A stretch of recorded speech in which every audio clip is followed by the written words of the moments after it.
Entah mengapa saat bertemu dengan Eko Gagak, tiba-tiba angan ini melayang kepada tragedi Kanjuruhan.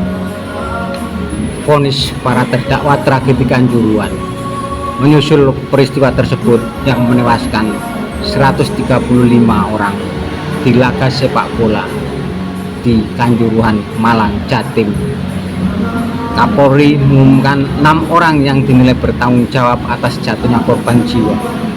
Ke-6 orang yang menjadi tersangka yaitu Ketua Panpel Arema Vise Abdul Haris, Direktur PT LIB Lip Ahmad Hadian Lukita, Security Officer Suko Sutrisno, Kabak Ops Polres Malang Wahyu Setio Pranoto, Brimob Polda Jawa Timur Hasdar Mawan, Kasat Samapta Polres Malang Bambang Sidik Ahmadi, serta Ketua Panpel, Direktur PT LIP, dan Security Officer menjadi tersangka lantaran dinilai abai atas keselamatan penonton.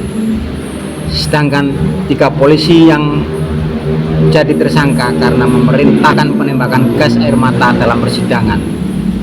Majelis hakim memvonis Ketua Panpel Arema Visi Abdul Haris dengan penjara 1,5 tahun, sedangkan Security Officer Arema Visi Suko Sutrisno dihukum 1 tahun penjara. Selanjutnya Danki 1 Brimob Polda Jatim Hasdar Mawan divonis 1 tahun 6 bulan penjara. Sementara Kasat Samapta Polres Malang Bambang Sidik Ahmadi dan Kabak Ops Polres Malang Wahyu Setio Pranoto dibatalkan vonis bebasnya oleh Mahkamah Agung. Rasa bela sungkawa ini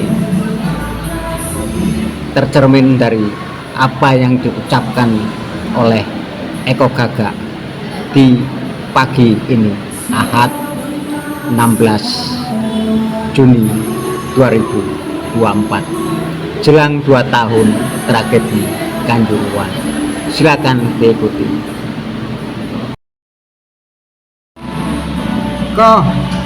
Assalamualaikum warahmatullahi wabarakatuh. Waalaikumsalam warahmatullahi wabarakatuh. Alhamdulillah sehat, seger waras. Alhamdulillah ya. Harapan saya rekan kawan semua seger waras. Alhamdulillah. Kok ngobrol-ngobrol kok? Ya. Kok dalam lintasan saya itu ingat tragedi Kanjuruhan. Tragedi yang sangat memilukan ya, tragis.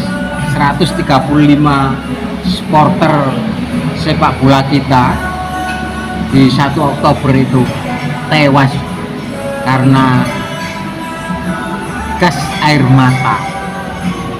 Apa kira-kira yang ada di pikirannya Mas Eko terkait dengan Kanjuruhan ini? Ya, terima kasih ya. Ya agak kenceng Mas suaranya Mas.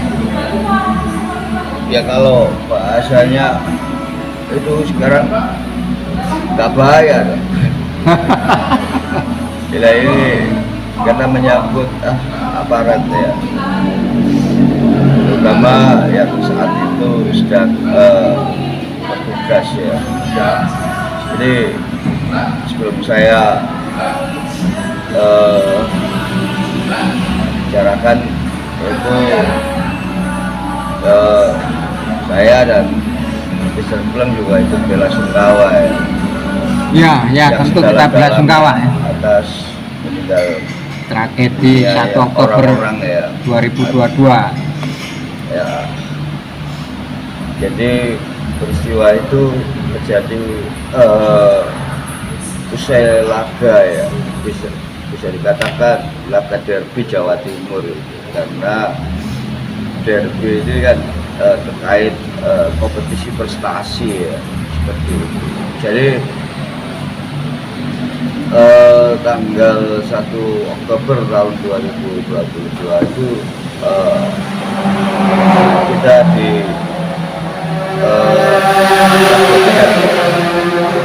dengan peristiwa atau insiden yang terjadi di Stadion Kanjuruhan Malang ya. Itu banyak korban ya, ada korban luka ringan, sedang, juga tidak sedikit yang luka berat, dan yang meninggal dunia sudah mencapai kurang lebih 135 ya, jiwa atau nyawa yang layak. Jadi itu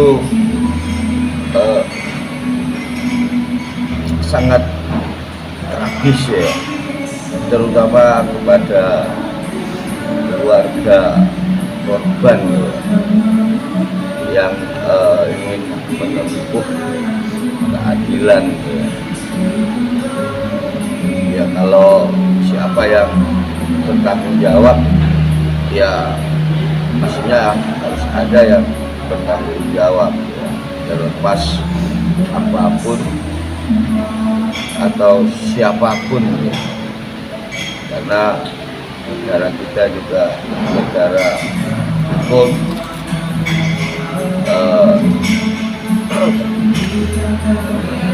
dalam sila kedua juga cantumkan kemanusiaan ya, yang adil dan beradab ya. Jadi menyikapi persoalan itu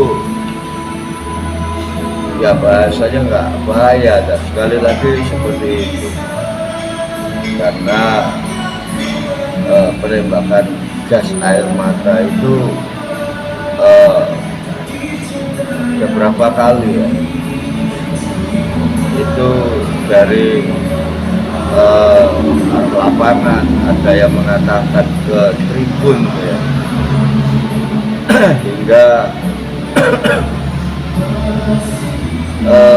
banyak ya penonton atau supporter itu menyelamatkan diri ya, hingga melalui pintu stadion. Kalau tidak salah di stadion nomor 11 atau 12 itu terkunci, jadi terjebak ya. Nah ini yang terjadi ya pada adik-adik, anak-anak atau saudara-saudara kita yang menyaksikan pertandingan sepak bola atau pekan keberapa itu ya, untuk Liga Indonesia itu. Jadi terutama yang bertanggung jawab itu kan PSSI dan PT Liga Indonesia. Jadi mohon maaf ya, karena terkait apapun tidak ada asap, tidak ada api. Artinya tidak ada kejadian tanpa penyebab ya. Kita bisa mengetahui bahwa stadion itu seperti apa ya kapasitasnya ya. Jangan sampai melebihi ya jumlah pengunjung atau penonton. Jadi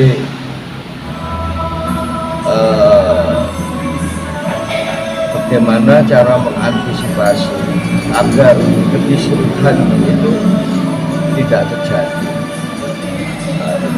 Apakah boleh membawa atau menggunakan gas air mata di dalam aturan ya sepak bola dunia, dalam hal ini FIFA?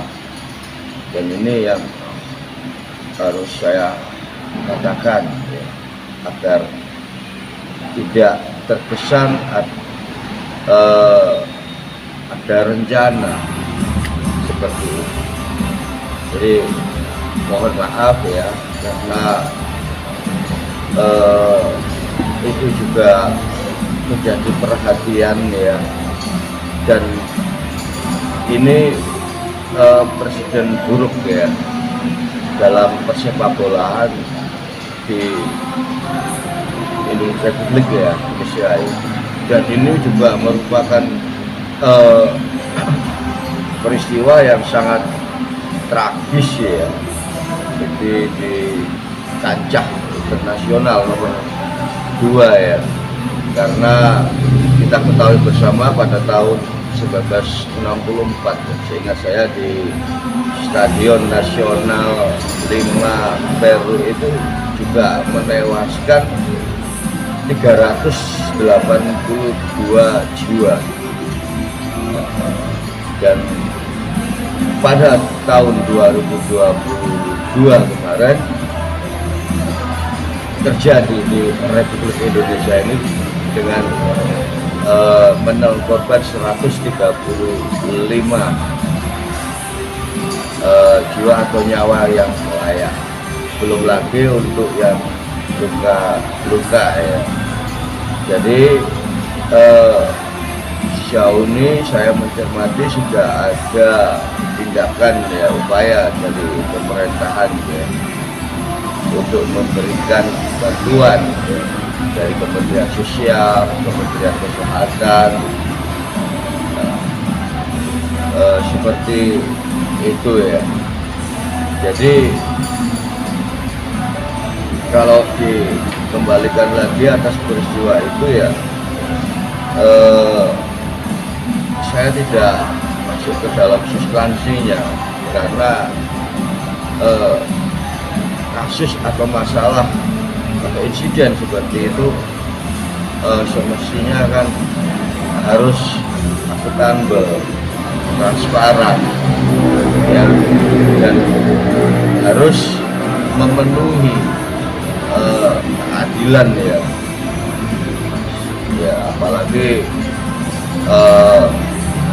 itu menyangkut banyak orang seperti itu. Jadi sekali lagi saya mengatakan turut ya bela sungkawa. Semoga amal baiknya diterima Tuhan dan diampuni segala dosanya.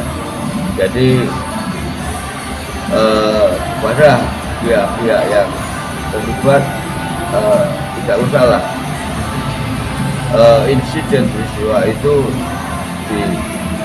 didramatisir, karena ini sangat menusuk hati kita ya, juga sangat tragis saya katakan ya, seperti itu. Dan saya sendiri juga sidang keberapa di pengadilan negeri itu saya juga sempat menyaksikan dengan pengawalan yang ketat ya dari aparat kepolisian. Jadi yang saya dengar ini ada berapa orang yang ditersangkakan ya. Seingat saya ada 6. Setelah itu untuk direktur dari PT Liganya itu tidak proses secara hukum, hanya 5 orang itu. Bagaimana dengan pelaku atau orang-orang yang berada di lapangan ya? Karena semua itu kan ya ada konsekuensinya seperti itu. Jadi tidak bisa kita mengatakan bahwa itu ulah dari supporter. Bagaimana mekanismenya agar tidak terjadi kisruhan ya. Jadi semestinya kan harus diperhatikan. Jadi untuk mengkaji itu atau menelusuri itu karena ini berkaitan dengan hukum, jadi hukum harus memenuhi ya rasa keadilan, terutama kepada keluarga korban yang ditinggalkan. Jadi itu tanggal 1 Oktober tahun 2022. Jadi dalam ingatan saya sempat digelar 40 harinya itu tepat pada hari pahlawan atau tanggal 10 November 2022 ya. Kita ingat peristiwa bersejarah dengan Arek Surabaya November 1945.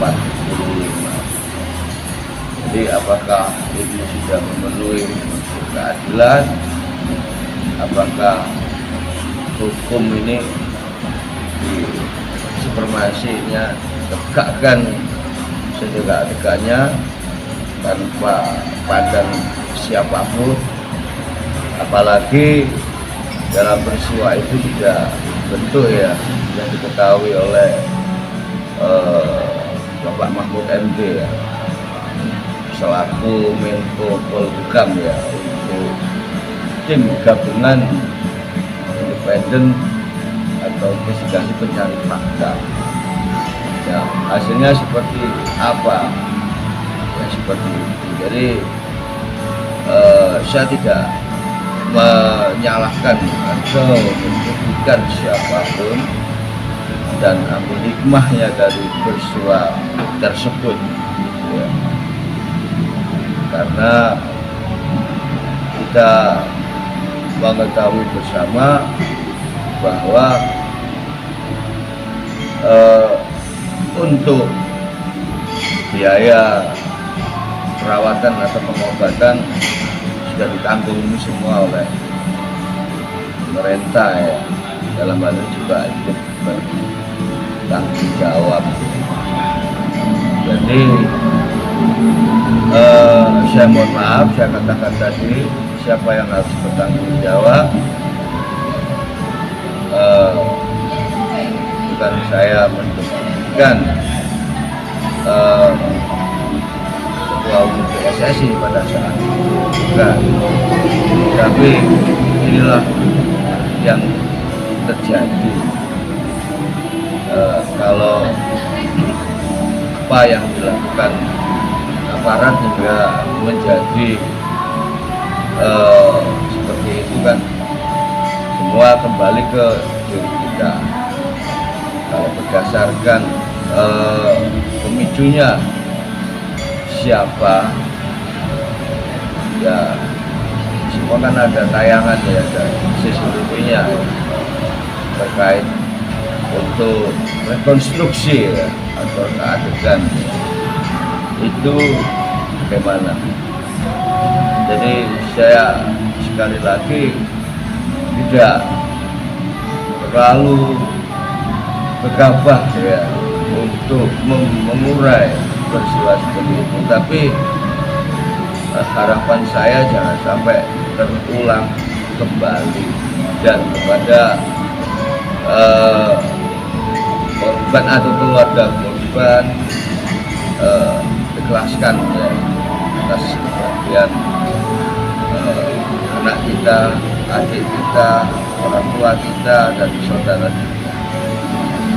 Ya, kalau kita ingin mengusir kita seadanya, biarlah Tuhan yang Maha Kuasa ya, yang memberikan hukuman ya. Karena bagaimanapun hukum atau keadilan di dunia ini tidak kekal dan selalu berpihak kepada yang berkuasa atau kepada pihak yang kaya raya ya, seperti itu. Jadi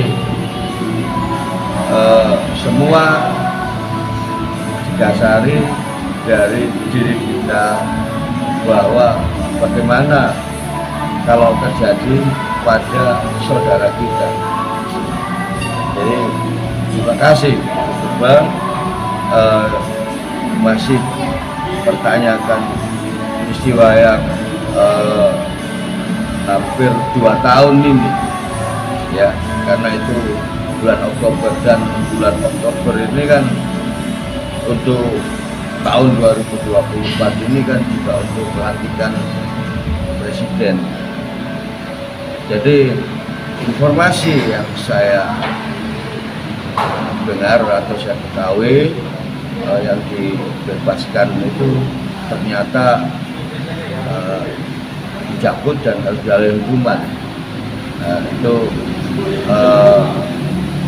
Mahkamah Agung gitu.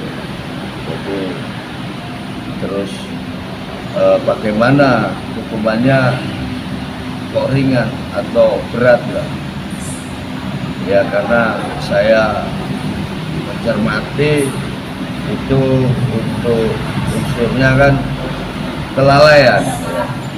Kelalaian. Jadi apapun itu kita tidak menginginkan ya peristiwa itu terjadi,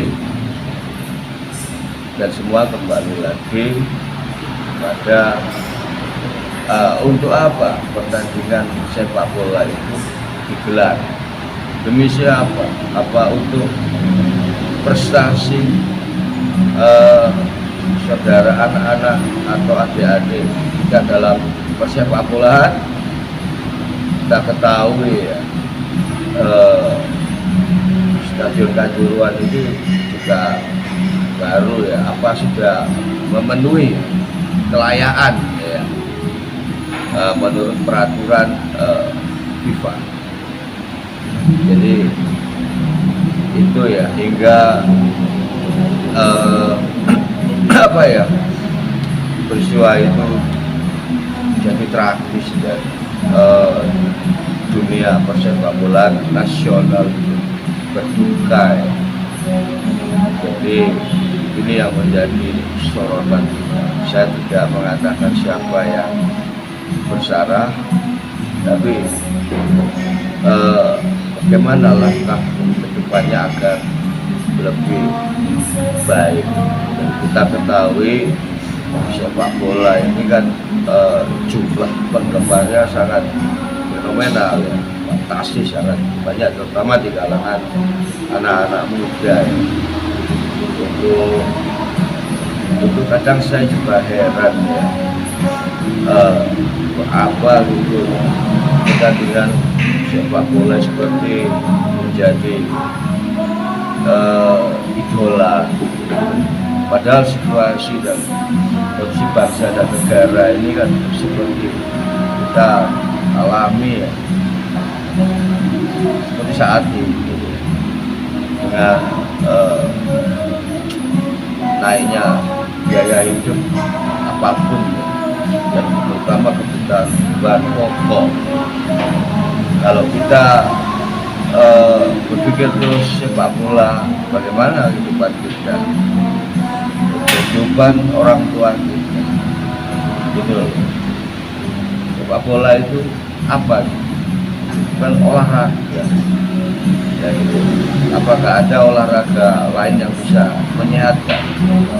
Ya, semua tergantung hobinya masing-masing, tapi menjadi antusias dan sangat gemari ya. Padahal kondisi bangsa dan negara ini kita ketahui lah, seperti saat ini ya. Jadi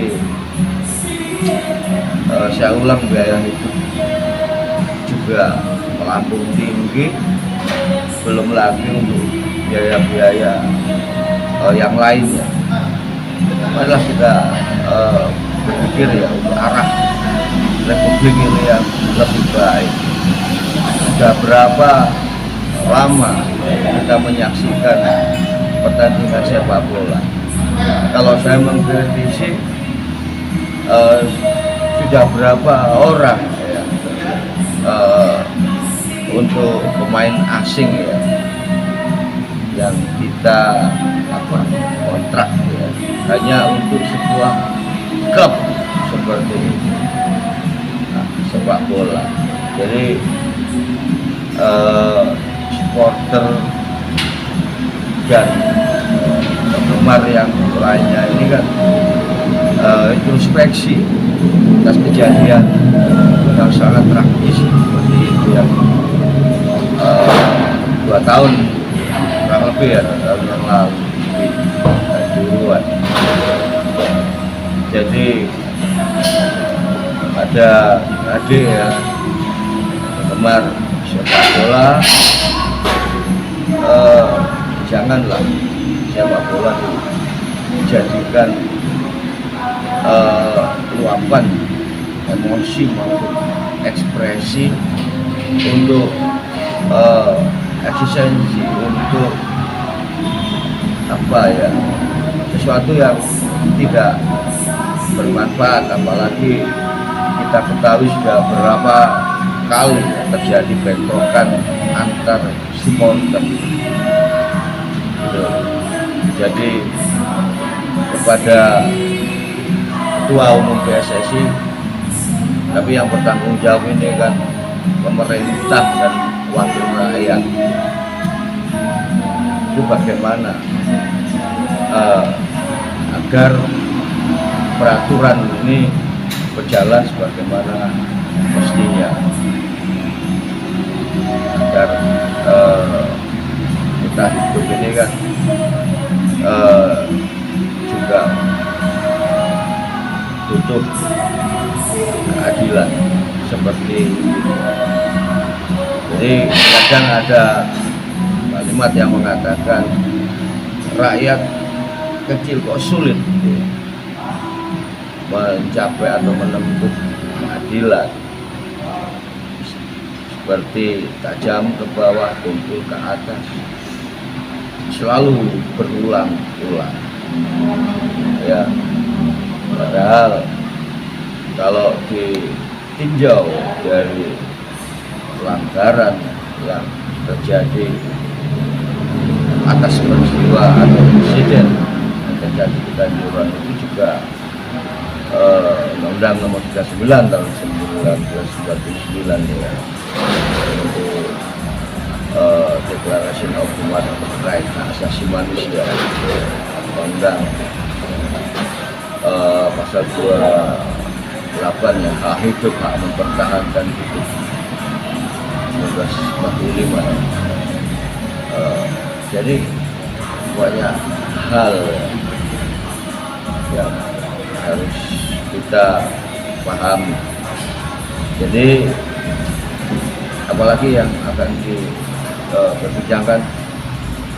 Oke, saya kira cukup Mas Eko ya. Mohon maaf atas pertanyaan ini karena